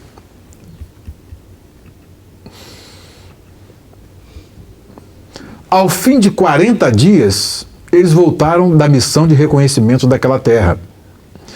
Então, eles retornaram a Moisés e a Arão e a toda a comunidade de Israel em Cádiz. Estavam lá em Cádiz Barneia, no deserto de Parã, onde prestaram relatório a eles e a toda a comunidade de Israel e lhes mostraram os frutos da terra.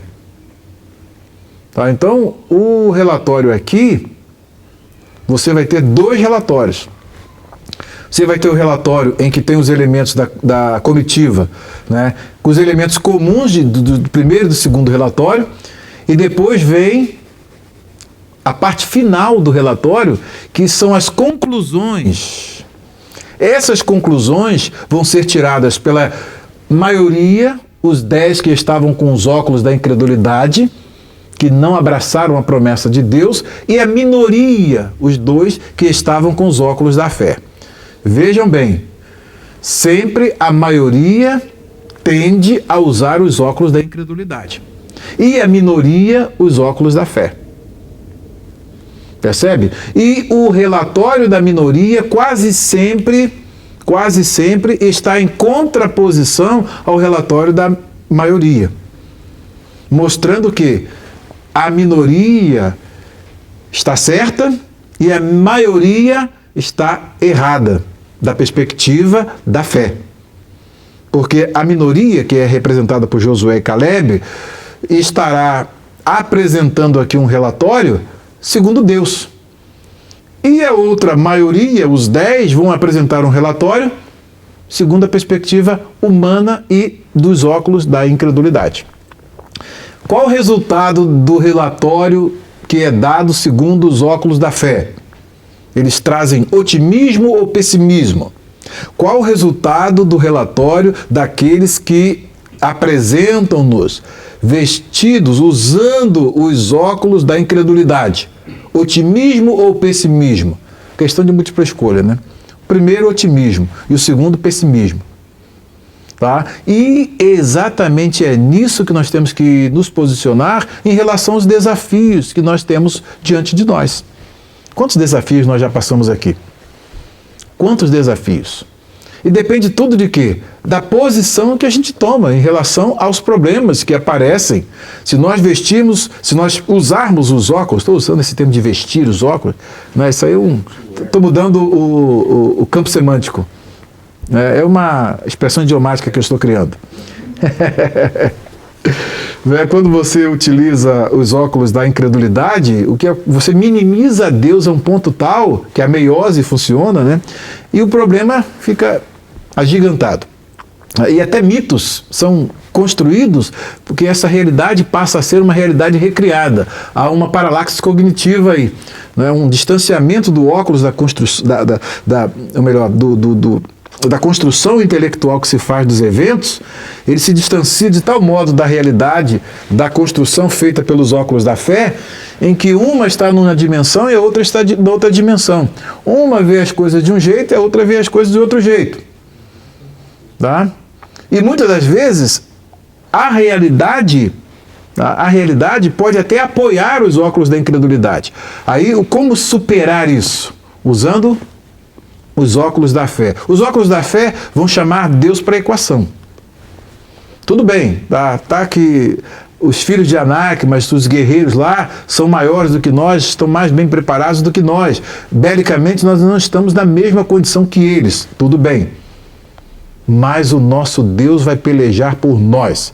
Chamamos Deus para a equação. Qual é o exército mais forte? Mais são os que estão conosco do que os nossos adversários. A fé vai ver assim. Se Deus prometeu que vai nos dar a terra, nós vamos vencer esta batalha. Deus vai vencer por nós. A voz do povo não é a voz de Deus. E a maioria sempre é um problema, né, viu? Essa tal de unanimidade, né, a unanimidade geralmente, quando está assim, nessa ótica pessimista, né, essa ótica pessimista, ela não está centrada, né, e construída a partir dos óculos da fé. Quem creu na voz de Deus entrou. Quem não creu, morreu. Do lado de fora. Exatamente. Tá? E não é só crer, né? É dispor a morrer. Vai. Se me matar, alguém vai vencer a guerra. Pode não ser eu. Alguém vai vencer lá na frente. Que Deus vai dar a terra, vai. A terra vai. É o que vocês vão ver mais à frente na palavra das filhas de Zelofeade. A partir dali surge uma geração, a partir do capítulo 27, surge uma geração que ela, nós não temos direito, porque nós somos mulheres, então nós não temos direito, mas nós queremos uma parte dessa terra para os nossos filhos. E que só eram os homens que tinham direito à terra. E elas foram lá e pediram esse direito, mostrando que elas estavam com fé que Deus daria aquela terra para eles. Tá? Então tudo vai de uma questão de fé. As grandes conquistas que nós às vezes deixamos de fazer, exatamente por conta da falta de fé. Tudo que Deus nos manda fazer exige fé. Se você não tiver fé, você não faz. Se você às vezes olhar para as circunstâncias, elas os óculos da incredulidade, eles vêm assim automaticamente para os seus olhos. Você, quando vê, você já está com ele. Não vai dar certo. Não vai dar certo. Nós não vamos ter a condição. Nós passamos por isso aqui, não passamos, pastor? Fase difícil aqui, não adianta não, é melhor a gente vender esse negócio aí, esse tempo aí, porque a gente não vai pagar isso não. Como é que a gente vai pagar isso aí? Ainda mais agora que eclodiu uma crise aí que está afetando gigantes aí, estão caindo, bancos caindo, Security City. Os filhos de Anak estavam aí, estão tudo tombando, e nós, pigmeus, gafanhotos, vamos sobreviver nessa circunstância? Uma fundinha na mão. Vamos ver como é que a gente vai vencer essa crise que está afetando o mundo todo, empresas enormes, com capital de giros bilionários, estão tudo falindo. Nós seremos a bola da vez. Se a gente usa esses óculos da incredulidade, não crê no nosso Deus que disse que queria sua eleita plantada aqui, e que eu nunca ia me arrepender, e que Ele iria nos dar vitória, iria abrir portas e não fechar portas, se eu não acreditasse nisso, se nós não acreditássemos nisso, então Deus nos deu desafios e nós vencemos com os óculos da fé. Né? Vamos então aqui. Pode falar, gente. Vocês estão com vontade de falar? Pode falar. Hoje, a vida diária aqui nos Estados Unidos é um ato de fé. Uhum. Todos os dias. Tem que continuar acreditando. Continuar acreditando. As portas vão abrir. Porque os desafios são diários, são enormes, todos que aqui estão sabem disso. Os que aqui estão sabem disso. Os que não estão aqui não sabem como é que é a vida aqui nos Estados Unidos. O pastor Jason, inclusive, falou que vai fazer um vídeo mostrando como é o dia a dia da vida de trabalho aqui. É só passar na Allegheny ali que vai ver. Para saber como é que é. A realidade dos Estados Unidos. Não, é só passar na Allegheny e ver a realidade dos Estados Unidos, do outro lado dos Estados Unidos, que é de fato. Então, onde há o ser humano, há todo mundo da Allegheny por aqui à direita. Quem não passa ali não sabe. Acho que aqui é maravilha, não é. Isso aqui é todo ponto do Brasil. Agora, nós não pode uma promessa. Nossa luta é diária. Exato. Então, Primeiro tem que avisar, né? Que dólar não vem em árvore, não, né? Hein? Não, mas grande parte pensa que a gente colhe dólar em árvore. Que a gente faz doação porque está sobrando. não, mas Entendeu? Não, tudo é um ato de fé. Tudo é ato de fé. Nós estamos fazendo nada porque nós estamos com dinheiro à vontade, que está sobrando, está esbanjando dinheiro, não sabe o que faz com tanto dinheiro que está sobrando. Né? Tudo que fazemos é por fé. Fé. E também com o objetivo de ver o nosso próximo fazer aquilo que Jesus disse, cumprir a lei e os profetas, fazer o nosso próximo aquilo que gostaríamos que fosse feito a nós. Então nós já estamos cumprindo a lei e os profetas. Tudo está com... O Reginaldo até riu agora, né? Ficou nada fora, né? Já cumprimos tudo. E Jesus sintetizou, fazer ao próximo aquilo que gostaria que fosse feito a você. Esta é a lei e os profetas. Jesus sintetizou. É o que nós estamos procurando fazer. Tirar do papel, colocar na prática. Né? Colocar na prática. Mas exige fé? Exige fé que Deus abre portas, exige fé, mas exige trabalho? Meu amigo, todo dia, de manhã e de noite. Esse sol escaldante aqui da América, com 26 graus, a gente está quase torrando. 28 graus, está queimando. Quando chegar a 40, 50 graus, sensação térmica de 50 graus, sei lá, na Califórnia, que deu lá 125 graus Fahrenheit. Né? Fogo puro. Fácil não. Deixa o couro e leva o ouro. Deixa o couro e leva o ouro. Então é importante saber que tudo que nós fazemos é por fé. só para mostrar essa pergunta sobre a questão do dólar, que há uma perspectiva a partir do Brasil, e quando se tira aqui, porque é só se falar o raciocínio, é que Estados Unidos é dinheiro.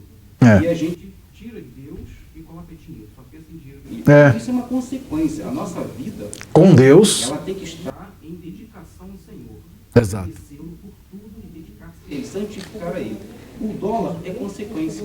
Não pode ser o objetivo principal. Porque se eu tiro Deus do meu objetivo e ponho o dólar, aí o Senhor faz o quê? Ele me tira. E o Deus fica sendo mamão. É. Né? E mamão podre. Não é mamão.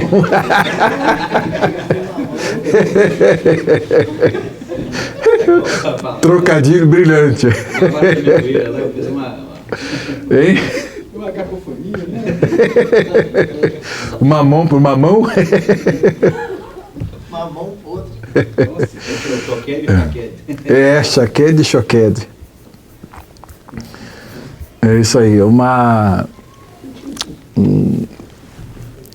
figura de linguagem muito interessante. Como é o nome dessa figura de linguagem mesmo? Paronomásia. Usa um parônimo. O editor vai ter trabalho. O editor do vídeo. Vai ter trabalho hoje, vai, né? Vamos aqui. O que os homens disseram acerca da bondade da terra, o que eles disseram acerca dos moradores e onde habitava cada raça dos povos. De versículos 27 a 29. E deram o seguinte relatório a Moisés: entramos na terra a qual você nos enviou, onde manam leite e mel. Aqui estão alguns frutos dela, mas o povo que lá vive é poderoso. Então já começa aqui. O relatório final já começa aqui.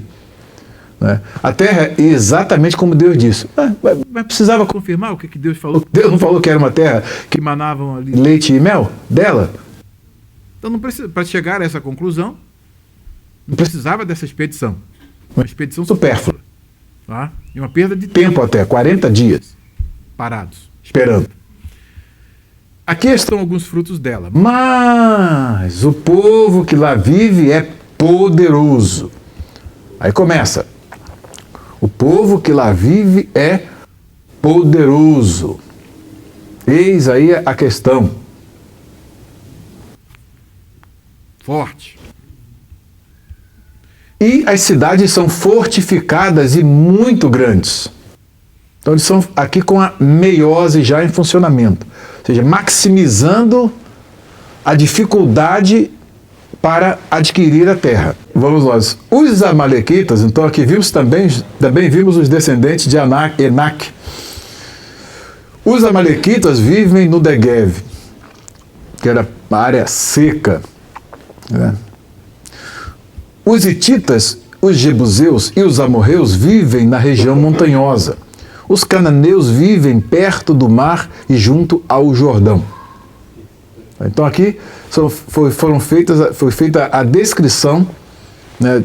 Eles deram todo um panorama e mapearam aqui a terra para Moisés e para o povo.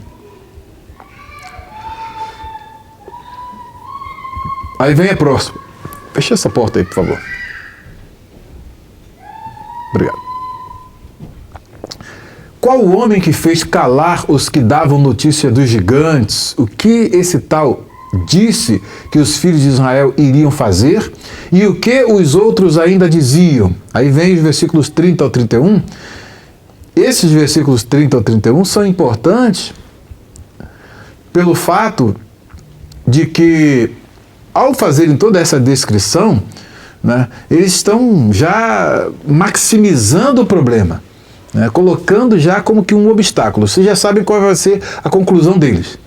Né, pela descrição e o modo como eles apresentam o relatório, esses 10, eles já vão apresentar de modo que, ou seja, não conseguiremos vencer esta luta. Eles já entram na batalha derrotados, sem nenhum tiro ser ainda, né? Sem aí agora, vai, Luciano, pega aí meu anacronismo, porque lá naquela época não tinha tiro.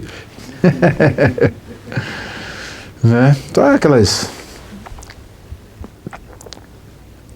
Eles entram na guerra desse jeito, já vencidos. E então Caleb fez o povo calar-se perante Moisés e disse: subamos e tomemos posse da terra. É certo que venceremos. Óculos da fé ou da incredulidade? O relato é dado todo com óculos da incredulidade. Já tiraram Deus da equação. Tá? Eles aqui, Caleb retoma, não é, o relatório, e não, pera aí, gente, preste bem atenção. Subamos e tomemos posse da terra. É certo que venceremos. Por que ele estava dizendo isso? Por que ele está dizendo isso? Baseado em quê? Na promessa de Deus. Essa promessa vem lá de trás dos nossos pais Abraão, que habitaram nessa terra. E nós temos que ir lá agora conhecer os lugares que Abraão deixou. Não é? Então, nós já temos a garantia da vitória, nós simplesmente vamos avançar e vencer essa batalha. Essa guerra é nossa. Porém, vejam bem, mas, aí vem o contraste. Os homens que tinham ido com ele disseram: não podemos atacar aquele povo. É mais forte do que nós. Estão olhando para quem? Para Deus? E espalharam entre os israelitas um relatório negativo acerca daquela terra. Disseram: a terra para a qual fomos em missão de reconhecimento devora os que nela vivem. Essa expressão, inclusive, ela é interessante, que o Ashley, ele mostra que é uma expressão que ela é criada para poder, se a terra devora os seus moradores, imagine a terra com os moradores, o que vão fazer com esses invasores? Vão ser duplamente devorados. Tá? E diz: todos os que vimos são de grande estatura. Aí você vai ver aqui, inclusive a versão, é bom que ele vai chamar aqui, deixa eu ver se eles colocam aqui.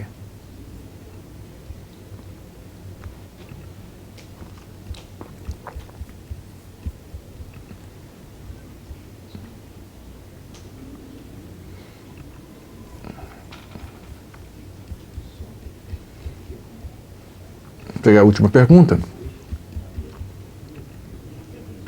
Ele diz: o que os tais homens disseram que a terra fazia aos seus moradores? O que eles disseram acerca dos tais homens? E como eles se sentiam diante dos tais? Por isso que o capítulo 13 e o 14, eles são capítulos que são complementares. A gente já vai complementar essa lição na semana que vem. E ela vai fechar aqui o capítulo 13 com esse relatório negativo. Só que nós vamos ver que o relatório de Caleb e de Josué é um relatório...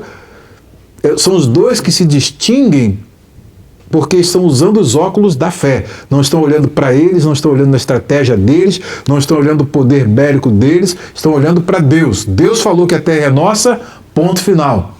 Nós vamos vencer essa batalha. Porém, eles, com os óculos da incredulidade, a despeito desse grande Deus que até agora fez tantos milagres, abriu o Mar Vermelho, sustentou o povo até o presente momento com alimento todos os dias, venceu batalhas para eles, já dando sinais de que ele é poderoso para dar a vitória, derrubou o grande faraó, tirou-os da maior potência daquela época, com mão forte e braço poderoso.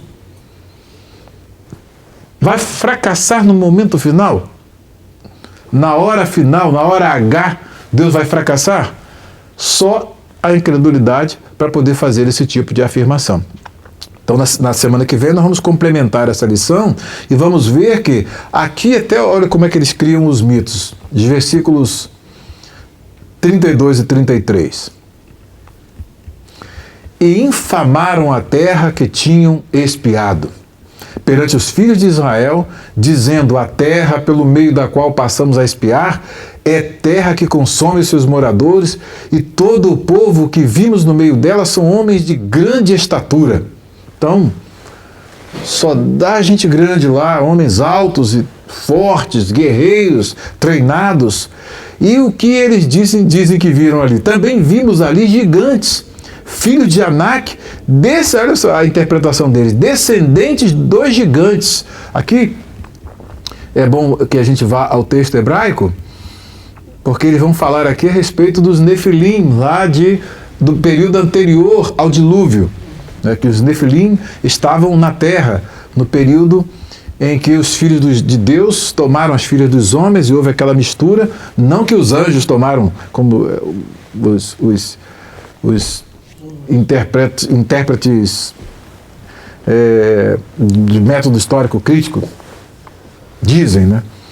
Mas a linhagem santa se misturou com a linhagem ímpia, e aí os gigantes estavam já nessa época, eles não eram produto disso. Isso é bom que o Grimm escreveu um livro sobre a unidade do livro de Gênesis, que aborda todas essas questões. Eu também estou escrevendo um artigo, né? A destruição do primeiro cosmos, ele é muito bom. E aqui eles falam que os Nefilim estavam, nessa época eles viram lá esses filhos de Anak, grandões, que eram descendentes dos Nefilim. Essa palavra aqui, a Nefilim, né? Que ela é traduzida na Septuaginta pelos gigantes, né? Que são gigantes, né? Então ela vem para a nossa versão como gigantes. E esses Nefilim são aqui uma referência àqueles antes do dilúvio. Aí, como é que eles iriam estar lá na terra se eles foram destruídos no dilúvio? Você vê como é que os óculos da incredulidade, eles maximizam o problema tal. Não, esses homens são grandes, eles são descendentes lá dos Nefilim. Por intermédio de quê? Se só sobrou Noé e a sua família. Percebem? No meu artigo, inclusive, eu falo, eu trabalho aqui com o Green. Deixa eu ver aqui.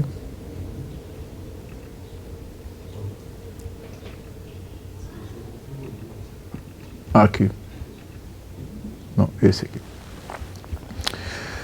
E aí nós, na época que estudamos o livro do Gênesis, nós falamos a respeito desses Nefilim. A palavra Nefilim aqui, que ocorre no versículo 4 de Gênesis 6, tem dado origem à estranha dedução que esta passagem originalmente não se situava em conexão alguma com a narrativa do dilúvio, que o autor dela, de fato, nada soube acerca deste evento.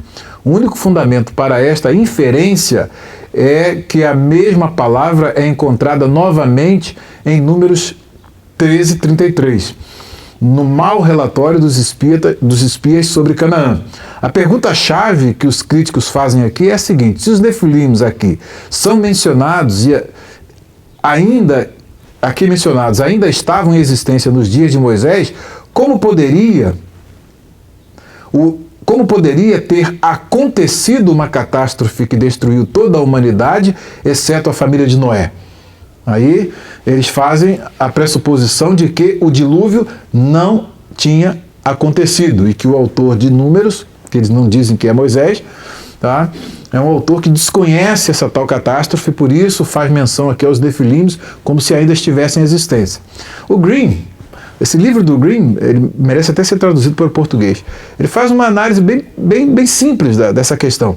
Ele diz: Green responde, mas isto repousa sobre a pressuposição não provada de que os Nefilim do livro de Números eram os descendentes lineares de Gênesis. E sobre esta base incerta, segundo os críticos, o autor ou compilador de Gênesis é culpado deste absurdo de introduzir uma passagem como anterior ao dilúvio que, pelos seus próprios termos, revela que nenhum dilúvio aconteceu. Então eles não creem que o dilúvio aconteceu. Poderia ele ter errado tão grosseiramente em seu significado? Ou não é possível que os críticos modernos possam ter interpretado erroneamente esses versículos isolados? Claro que interpretaram erroneamente. O mero fato de o mesmo termo Nefilim ser aplicado tanto aos antediluvianos como aos cananeus é uma premissa muito raquítica para sustentar tão extraordinária conclusão. Primeiramente, vem Green, ele dá uma explicação muito interessante. A palavra é obscura quanto ao seu significado e a sua derivação. é mais provável que um termo apelativo ou descritivo do que um substantivo gentílico. A Septuaginta traduz por gigantes. Outra versão grega antiga o traduz como assaltantes ou homens violentos. Ele não ocorre novamente na narrativa da conquista de Canaã, como se ele fosse nome próprio de uma tribo, mas apenas no relatório dos espias, cujas excitadas imaginações poderiam expressar melhor o terror inspirado por aqueles homens de grande estatura e estampa poderosa, dizendo que eles eram os antigos ressuscitados. Um absurdo. Devemos observar, além disso, que os nefilins não são apresentados na narrativa como sendo produtos da união dos filhos de Deus com as filhas dos homens. Tá? A afirmação é que os nefilins estavam na terra antes de esses matrimônios acontecerem e também após. É isso que está aqui no texto grego, no texto hebraico. Me lembrei do pastor lá da primeira igreja. Não vou dizer só o milagre. Não vou dizer o nome do santo, nem a origem do santo. Nós estávamos discutindo um texto de Provérbios, né, escrito em hebraico. Aí ele depois, né, ele não deixou eu falar, no final que eu ia dar a explicação para o ouvinte, perguntou que o espírito do homem, a alma do homem é a lâmpada do Senhor. Aí ele perguntou, é pneuma que está aqui? Né, não, pneuma não, é Neshama, que o texto aqui é hebraico. Aí ele, que gafe, né, dizer que o termo grego estava no hebraico, né, estudou no seminário, não vou dizer o nome do seminário, Batista do Sul do Brasil, já disse. Então aí, dar uma gafe dessa, realmente é não saber nem que o Antigo Testamento foi escrito em hebraico. E então aqui o texto hebraico diz, Hanefilim hayu ba'aretz, bayamim hahem. Então os nefilim estavam na terra naqueles dias, tá? E diz, vegam acharei hem, e depois daqueles dias, Asher, aí vem aqui, Yavou bnei ha-Elohim el bnei ha-Adam ve yaldu lahem. Então, e também eles estavam naqueles dias e também depois, quando os filhos de Elohim, os filhos de Deus, entraram às filhas ou possuíram as filhas dos homens, as quais lhes deram filhos. É claro que, mas não é dito que eles eram de algum modo fruto de tais matrimônios. Diz que eles estavam na terra. O verbo aqui é eles estavam na terra naqueles dias em que os filhos de Deus entraram às filhas dos homens. Então eles não são produto dessa união dos filhos de Deus com as filhas dos homens, que aí eles dizem que os anjos que possuíram as mulheres e aí criaram uma série de coisas absurdas. Os críticos, contudo, dizem-nos que, embora isto não seja expressamente, está implícito na cabeça deles. De maneira nenhuma isto deve ser considerado assim, mas suponha que isto seja verdade. Mesmo assim, a interpretação mitológica seria uma impossibilidade. A ideia de que os nefilins foram uma raça super-humana oriunda da união de anjos com as filhas dos homens é completamente anulada pela declaração explícita de que os nefilim existiam antes que tais matrimônios tivessem lugar, como também depois. Só ler o texto. Tá? Nenhuma nova espécie de criaturas pode ser tensionada, portanto, cuja origem seja traçada a partir do matrimônio de diferentes ordens de seres, ordem angelical e ordem humanas. Tá? E aí, dou várias, depois eu posso passar o artigo que ainda não está pronto para vocês, mas é só simplesmente para a gente reforçar aqui essa ideia de que eles estavam aqui evocando, eles eram os nefilim, só podem ser os nefilim, que já sabiam da história, né? Dos nefilim, esses homens, os giborim, né, os fortes da antiguidade. Então ele veio lá uns indivíduos grandes, com 2 metros, 2,5 metros, né, 3 metros de altura, homens fortes e grandes. E eles iam simplesmente dizer, não, esses aí são os nefilim que estavam lá na terra. O objetivo é mostrar o quê? Dar uma versão negativa, uma versão que é pelos óculos da incredulidade e fazer com que o povo todo esmorecesse. E quais são os resultados disso? Os resultados é que esse pessimismo faz com que o povo queira voltar para o Egito, que é o nosso próximo estudo. Então, de um modo geral, nós percebemos que os óculos da fé, eles sempre nos fazem ver as coisas de acordo com as promessas de Deus, com as garantias que Deus dá, e nos fazem passar nos momentos difíceis da vida, crendo que Deus pode prover solução para todo e qualquer problema, para nos fazer ultrapassar todo e qualquer obstáculo. Deus pode, mas se nós tirarmos os óculos da fé e colocarmos os óculos da incredulidade, aí os pequenos problemas eles se tornarão tão grandes que nós ficaremos minimizados ao ponto de estarmos como partículas insignificantes diante da magnitude desses problemas que estarão diante de nós. Então que nós possamos estar com os óculos da fé, vermos as coisas pelos óculos da fé, porque os óculos da fé nos trazem otimismo, confiança, certeza, não de que as nossas estratégias vão funcionar, mas que Deus providenciará tudo de que precisamos para sermos vitoriosos. E se a vitória depender de uma luta muito grande, Ele pode nos dar aquela tranquilidade de nos fazer descansar no seu colo e Ele pelejar a nossa guerra e vencer a nossa batalha. Tá? O modo como nós vemos as coisas vai determinar as nossas decisões. E é isso que nós passamos, por exemplo, nesse tempo de pandemia. O modo como nós enfrentamos a pandemia, que nós olhamos para a pandemia, ficou todo mundo acuado dentro de casa, preso sem trabalhar? Ficou? Não. Se tiver de morrer, a gente vai morrer. Não é isso? O que nós fizemos? Fomos para a luta, fomos para a batalha, fomos para a guerra, fomos para enfrentar o problema, crendo no nosso Deus, que falou para nós, de todos os males que atingirem aquela nação, nenhum atingirá os meus servos. Não haveria nenhuma fatalidade. Deus cumpriu a sua palavra? Cumpriu. Hoje os Estados Unidos sai dessa fase de pandemia, já está praticamente declarado, acima da pandemia, e nós não morremos. E nós não ficamos medrosos. E nós não paramos de estar na casa de Deus. E nós não trancamos as portas do santuário. E nós não paramos a nossa atividade. Continuamos normalmente. Por conta de quê? Por conta de fé. Não foi por estratégia nossa, que ninguém sabia praticamente nada a respeito do que seria essa pandemia. Os primeiros meses a gente procurando equacionar o problema, mas depois a gente viu que tinha muito de politicagem, foi muito politizada a pandemia.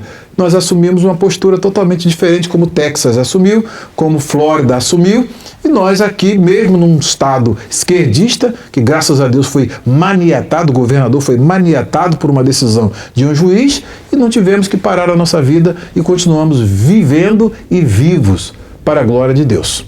Tá? Então, as decisões que nós tomamos foram decorrentes do modo como nós encaramos o problema.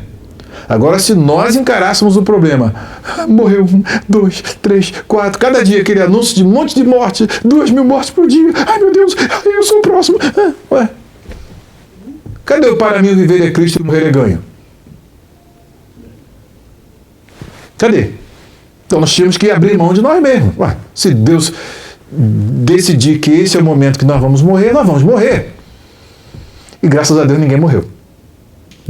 Mas eles, vocês vão ver que eles mesmos sentenciam, nós é melhor que a gente vá para o deserto, volta para o Egito, porque senão nós vamos morrer. Aquela frouxidão. Então, descabelaram, queriam apedrejar Josué e Caleb, os da fé, iam ser apedrejados. Mas a história a gente conta na próxima semana. Tá bom? Que Deus nos abençoe e que nós continuemos com os óculos da fé. Os problemas podem aparecer diante de nós, a princípio gigantescos, mas se nós olharmos para o nosso Deus, eles vão sempre ser minimizados. A meiose vai funcionar ao contrário.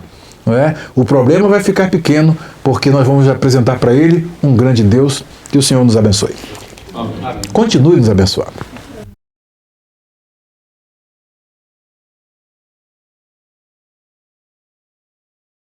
במדבר, פרק י"ג וידבר אדוני אל משה לאמור. שלח לך אנשים ויתורו את ארץ כנען אשר אני נותן לבני ישראל. איש אחד למטה אבותיו תשלחו, כל נשיא בהם. וישלח אותם משה ממדבר פרן על פי אדוני. כולם אנשים, ראשי בני ישראל המה, ואלה שמותם.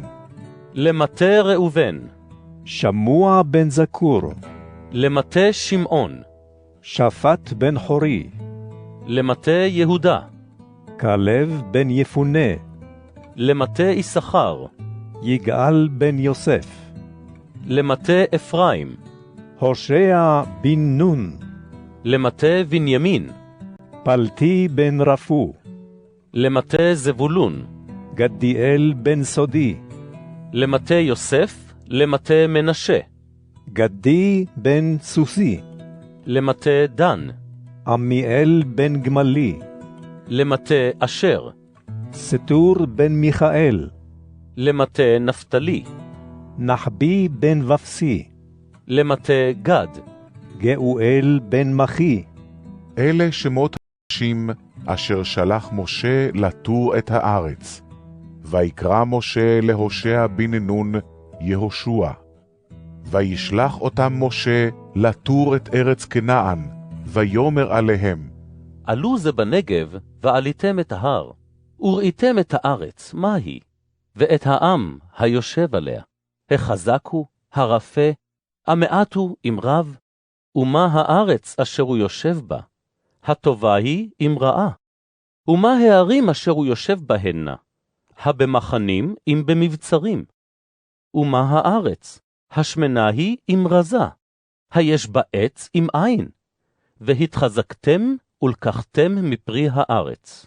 והימים ימי ביקורי ענבים.